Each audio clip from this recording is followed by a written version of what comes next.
Demon Emperor Chapter 546. Ang nakaraan inatake ni Rahowa si ikatlong batang master. Gamit ang espada pero nakailag ito. Gumanti naman siya at sinikmuraan niya si Rahowa. Nag-alala naman mga kasamahan ni Rahowa dahil napuruhan ito. Nagpapatuloy. Nagsuka ng 1 litrong dugo si Rahowa dahil sa natamo niyang pinsala. At tumilapon siya ng 10 metro pagulong-gulong.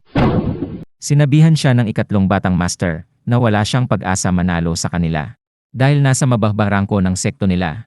Samantala ang sekto ng batang master ay nasa gitna ang rangko nila. Mas mataas sila at mas magaling sila sa lahat ng bagay. Mapa martial arts man o mapa cultivation method. At napatunayan na nila ito na ito ay legit. Kaya sinabihan na lang ni batang master na sumuko na lang si Rahowa. At umalis na lang, dapat alam niya kung ano ang hindi niya kaya. At wag na siyang makipaglaban tungkol sa halamang gamot. Dahil hindi na obra dito ang pagiging babae niya na lagi na lang tama. So ano ngayon kung may karapatan kang makuha ito? Kahit kayo pa ang unang nakakita nito. Sa mundong ito, ang malakas lang ang may isang salita. At ang may kapangyarihan lang ang nagmamay-ari ng lahat at sila ang magwawagi. Mula sa taas ay pinagtatawanan sila ng 2 sa 4 na kambal. Natameme na lang siya at hindi makapagsalita. Yan kasi masyado siyang makulit. Yan tuloy ang napala mo. Hindi lang yan ang mapapala niya at mangyayari sa kanya. Kapag ang batang master ng Demon Soul Secto ay bigla na lang siyang kunin para gawing asawa, wala na siyang magagawa. Kapag nabalitaan to ng pinakamatanda at pinakamataas sa Mystical Heaven Secto, sigurado ako manggagalaiti yun sa galit at ma-high blood na naman. Ang ibig mo bang sabihin ay ang Demon Seming Secto at ang Mystical Heaven Secto ay hindi sila magkasundo, hindi sila bati? Hindi naman sa ganun na hindi kami magkasundo. Pero sa dalawa na yan, ang Mystical Heaven Secto, iba kasi sila. Ang pagiging banal na landas ang tinatahak nila. Samantalang kami, demonyong landas, kaya malaki ang pagkakaiba. Kaya wala kaming pakialam sa isa't isa. Ang gusto lang naming makita ay magbasagan sila ng muka. Masyado talagang makitid ang mga utak ng mga to. Napakaliit ng mga kokote nila.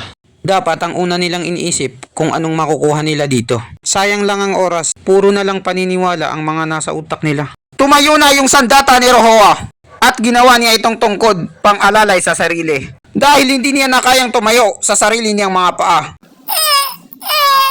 Hindi pa tapos ang laban. Lalaban pa ako. Maglaban pa tayo. Natalo ka na sa akin at tinalo na kita. Kapag nagpatuloy pa tong pakikipaglaban mo sa akin, isa lang ang magiging kahinatnan mo at yun ay ang kamatayan. Yun ba ang gusto mong mangyari sa'yo? Ang buhay ng batang master ay sobrang halaga para sa akin. Nakadepende ang buhay niya sa halamang gamot na yan.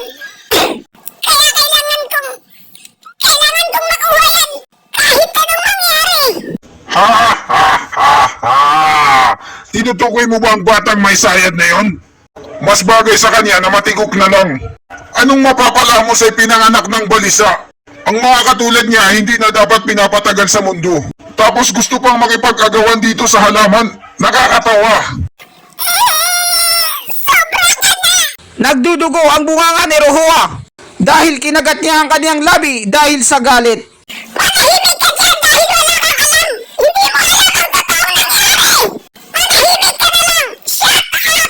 Hindi ko hahayaan na may mangyari sa nakakabatang kapatid ko. Over my dead body. At umatake na ulit si Rahowa na galit na gustong manakit. Hindi niya inalintana na pwede siyang mapahamak sa pagiging reckless niya. Mamatay ka. Rahowa, hindi ka talaga nag-iisip. Walang utak, puro ganda lang. Hindi mo nga mahawakan ng maayos ang espada mo, tapos inatake mo na ako. Isang malaking pagkakamali ang ginawa mo. Huwag kang masyadong pabaya at kumpiyansa sa sarili, dahil hindi mo ko kaya.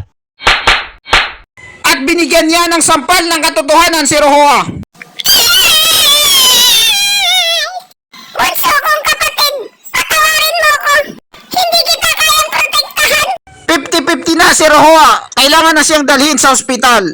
At may biglang humawak sa kanyang balikat para alalayan siya sa pagkatumba. Si Chupa lang pala, sa wakas kumilos na siya at iniligtas si Rahowa. Sino ka? Sino ka?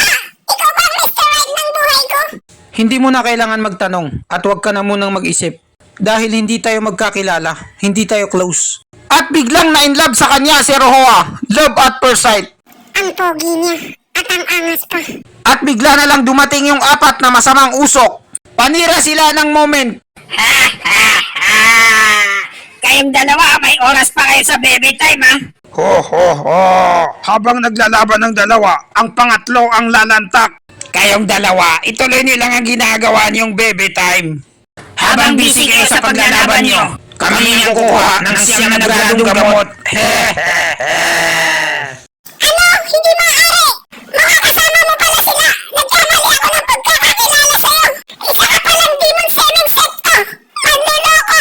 Halata sa mukha ni ikatlong batang master na tuwang-tuwa siya. Dahil hindi nagtagumpay ang diskarte ni Chupa kay Rohoya, may pag-asa pa si batang master. Ang Demon Semeng Sekto. Akalain mo, may isang gamot na nahanap, tapos 3 sekto ang nag-aaway-away dito. Nakakatuwa naman isipin. Mas lalo tuloy akong ginanahan sa mga oras na to. I'm feeling good. Kanino naman kayang kamay ito at saan nakahawak? Si Chupa lang pala. Hinawakan niya yung isa sa 4 na kambal. Kayong 4 na kambal kayo? Ulitin niyo yung sinabi niyo? Ang espiritong halamang gamot na to ay para sa atin. Tama ba ako, Stewardess Chupa? At bigla siyang hinampas ni Chupa sa lupa. Ngayon, tinamaan ka ngayon sa akin. Napakabulok niyong mag-isip. Aray! Ang tagal na nating nagsasama. Ilang taon na. Tapos hindi niyo pa rin ako kilala. Paano ako mag-isip? Ang 9 na gradong halaman na yan ay baliwala lang sa akin. Hindi ko kailangan makipaglaban para dyan. Hindi naman tayo pulubi na nanlilimos. Nabigla tuloy yung mga estudyante ng Mystical Heaven Secto dahil na real talk sila. Pati yung mga membro ng Demon Soul Secto ay nabigla rin. Sino ba ang taong yan? Napakayabang ah. Tinawag tayong pulubi. Tama ba ako ng pagkakarinig? Kailan pa ang Demon Semeng Secto? Naging mayabang. Parang gusto nila atang mabugbuga. Naging seryoso ang mukha ni ikatlong batang master habang tinitingnan si Chupa. Saan kaya nanggaling na impyerno ang hinayupak na to? Ngayon ko lang siya nakita. Masyado siyang mayabang at nagpapakitang gilas kay Rohoa. Halatang halata na walang maniniwala sa pinagsasabi niya. Stewardess Chupa, kung ganun ayaw mo pala ng 9 na gradong halamang gamot, bakit pa tayo nandito at nakikiosyoso sa kanila? Pwede naman panoorin na lang natin sila mula doon sa taas. Pumunta ako rito dahil sa isang bagay. At yun lang ang nag-iisang rason ko. Wala nang iba. Gusto ko siyang iligtas, si Rohoa, ang magandang binibini. Na-inlove na naman si Rohoa sa mga banat ni Chupa. Ano kaya ang gusto niyang gawin at binabalak niya? Bakit sinusubukan niya akong iligtas? May gusto ba siya sa akin? O di kaya gusto niya lang akong paasahin? Tapos iiwan niya na lang ako sa ere pagkatapos kong mapol sa kanya. Pumalakpak na lang si ikatlong batang master dahil sa napanood niyang eksena. Parang ganito yung mga napapanood ko sa TV. A Hero in a Shining Armor. Kwentong pang love story. At akala ko naman kung sino itong dumating. Isa lang pala sa mga binasted mo na nagpapakitang gilas ngayon para iligtas ka. Sinasabi ko na nga ba isa siya sa mga patay na patay sa'yo, Rohoa. Siguro magkapareho tayo ng gusto sa isang babae. Yung malaman, sexy at maganda. At malaki ang hinaharap. Sigurado akong pinagnanasahan mo rin ang katawan ni Rohoa. Dahil maladiwata ang ganda niya. At gusto mo rin siyang asawahin. Isa lang ang gusto ko at ito ay madali lang. Ang iligtas ang magandang binibini. At kunin ang halamang gamot. Kung nasa matino ka pang pag-iisip, alam mo na kung anong pwedeng mangyari sa'yo. Kaya ayos-ayusin mo yung pananalita mo. Hindi tayo magkapareho. Manyak. Nasa huli ang pagsisisi. Baka bigla na lang sumabog ang ulo mo sa kinatatayuan mo. Mukhang galit na si Chupa at binantaan niya na si ikatlong batang master. At dito nagtatapos ang chapter 546. Maraming salamat po sa panunood nyo. Mag-subscribe para laging updated sa buhay ni Chupa.